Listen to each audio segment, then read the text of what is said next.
Luc chapitre 1. Plusieurs ayant entrepris de composer un récit des événements qui se sont accomplis parmi nous, suivant ce que nous ont transmis ceux qui ont été des témoins oculaires dès le commencement et sont devenus des ministres de la parole. Il m'a aussi semblé bon, après avoir fait des recherches exactes sur toutes ces choses, depuis leur origine, de te les exposer par écrit, d'une manière suivie, excellente Théophile, afin que tu reconnaisses la certitude des enseignements que tu as reçus. Du temps d'Hérode, roi de Judée, il y avait un sacrificateur nommé Zacharie, de la classe d'Abia. Sa femme était d'entre les filles d'Aaron et s'appelait Élisabeth. Tous deux étaient justes devant Dieu, observant d'une manière irréprochable tous les commandements et toutes les ordonnances du Seigneur. Ils n'avaient point d'enfants parce qu'Élisabeth était stérile, et ils étaient l'un et l'autre avancés en âge. Or, pendant qu'il s'acquittait de ses fonctions devant Dieu, selon le tour de sa classe, il fut appelé par le sort, d'après la règle du sacerdoce, à entrer dans le temple du Seigneur pour offrir le parfum. Toute la multitude du peuple était dehors en prière à l'heure du parfum. Alors un ange du Seigneur apparut à Zacharie et se tint debout à droite de l'autel des parfums. Zacharie fut troublé en le voyant, et la frayeur s'empara de lui.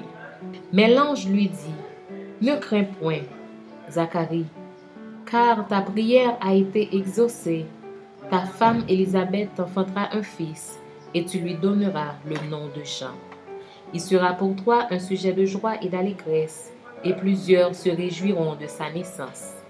Car il sera grand devant le Seigneur, il ne boira ni vin, ni liqueur enivrante, et il sera rempli de l'Esprit Saint dès le sein de sa mère. Il ramènera plusieurs des fils d'Israël au Seigneur, leur Dieu. Il marchera devant Dieu avec l'esprit et la puissance d'Élie, pour amener les cœurs des pères vers les enfants et les rebelles à la sagesse des justes, afin de préparer au Seigneur un peuple bien disposé. » Zacharie dit à l'ange: « À quoi reconnaîtrai-je cela? Car je suis vieux et ma femme est avancée en âge. » L'ange lui répondit: « Je suis Gabriel. Je me tiens devant Dieu. J'ai été envoyé pour te parler et pour t'annoncer cette bonne nouvelle. Et voici, tu seras muet, et tu ne pourras parler jusqu'au jour où ces choses arriveront, parce que tu n'as pas cru à mes paroles qui s'accompliront en leur temps. » Cependant, le peuple attendait Zacharie, s'étonnant de ce qu'il restait si longtemps dans le temple. Quand il sortit, il ne put leur parler et ils comprirent qu'il avait eu une vision dans le temple. Il leur faisait des signes et il resta muet. Lorsque ses jours de service furent écoulés, il s'en alla chez lui. Quelque temps après, Élisabeth, sa femme, devint enceinte. Elle se cacha pendant 5 mois, disant: « C'est la grâce que le Seigneur m'a faite quand il a jeté les yeux sur moi pour ôter mon opprobre parmi les hommes. » Au 6e mois, l'ange Gabriel fut envoyé par Dieu dans une ville de Galilée appelée Nazareth, auprès d'une vierge fiancée à un homme de la maison de David nommé Joseph. Le nom de la vierge était Marie. L'ange entra chez elle et dit: « Je te salue, toi à qui une grâce a été faite.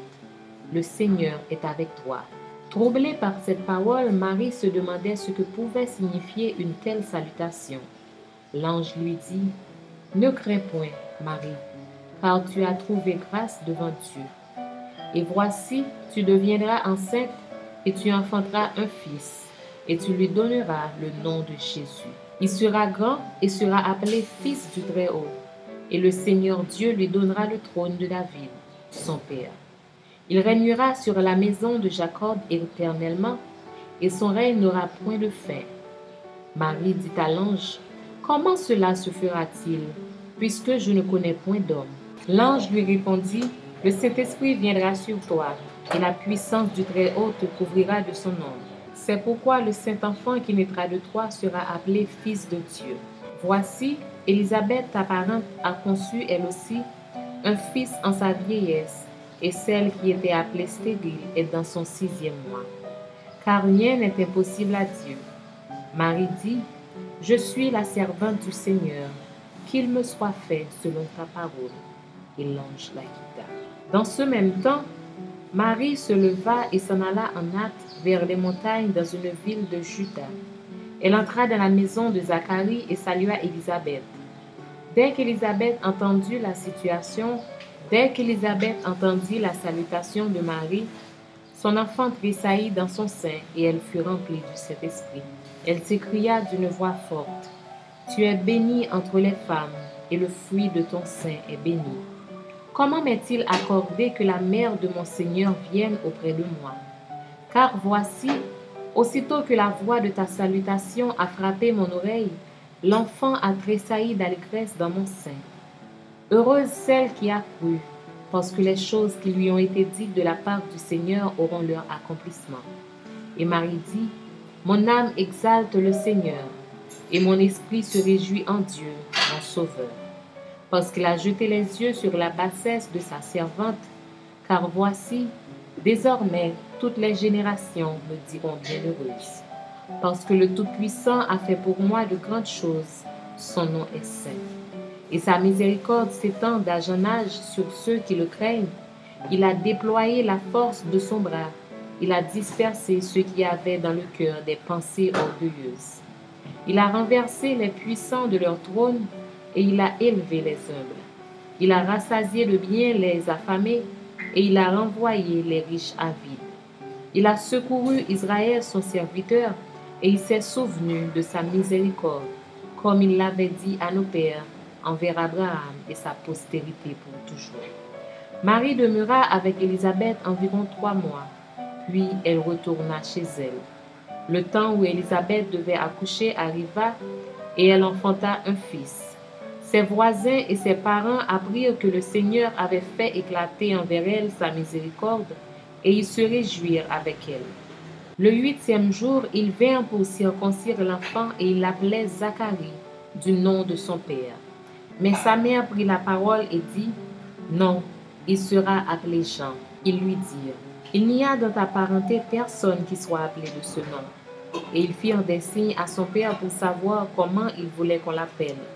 Zacharie demanda des tablettes et il écrivit, « Jean est son nom. » Et tous furent dans l'étonnement. Au même instant, sa bouche s'ouvrit, sa langue se délia, et il parlait, bénissant Dieu. La crainte s'empara de tous les habitants d'alentour, et dans toutes les montagnes de la Judée, on s'entretenait de toutes ces choses. Tous ceux qui les apprirent les gardèrent dans leur cœur en disant, « Que sera donc cet enfant? » Et la main du Seigneur était avec lui. Zacharie son père fut rempli du Saint-Esprit, et il prophétisa en ces mots. « Béni soit le Seigneur, le Dieu d'Israël, de ce qu'il a visité et racheté son peuple, et nous a suscité un puissant sauveur dans la maison de David, son serviteur. Comme il l'avait annoncé par la bouche de ses saints prophètes des temps anciens, un sauveur qui nous délivre de nos ennemis et de la main de tous ceux qui nous haïssent.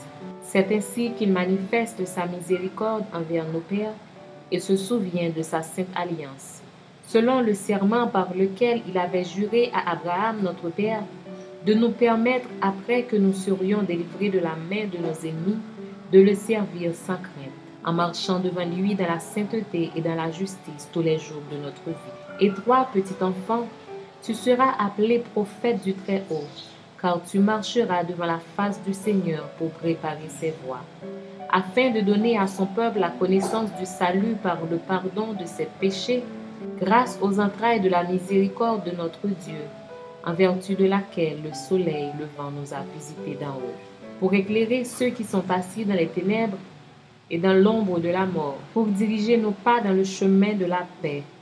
Or, l'enfant croissait et se fortifiait en esprit, et il demeura dans les déserts jusqu'au jour où il se présenta devant Israël.